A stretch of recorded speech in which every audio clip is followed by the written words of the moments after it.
Hi, നിങ്ങൾ ദിവസവും Bible വായിക്കുന്ന സ്വഭാവമുള്ളവരാണോ അതോ വല്ലപ്പോഴും മാത്രം വായിക്കുന്ന ആ രീതിയുള്ളവരാണോ?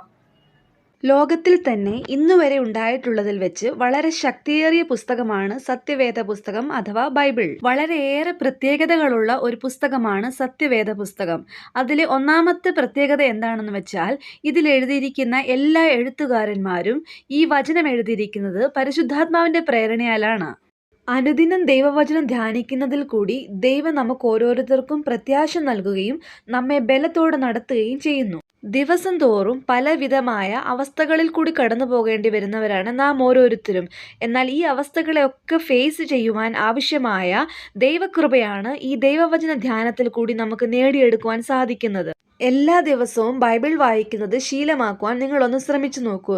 നാം അറിയാതെ തന്നെ നമ്മുടെ ജീവിതത്തിന് ഒരു പുതിയ രൂപാന്തരം പ്രാപിക്കുന്നതായി നമുക്ക് അനുഭവിക്കുവാൻ കഴിയും. അതുപോലെ തന്നെ വചനം ധ്യാനിക്കുന്നതിൽ കൂടി ദൈവം നമ്മോട് വളരെ വ്യക്തമായി ഇടപെടുന്നതായും നമുക്ക് മനസ്സിലാക്കുവാൻ സാധിക്കുന്നു. സോ ഇന്നു മുതൽ ദൈവവചനം ധ്യാനിക്കുന്നത് ശീലമാക്കൂ. ദൈവം ഏവരെയും അനുഗ്രഹിക്കുമാറാകട്ടെ. God bless you. Thank you.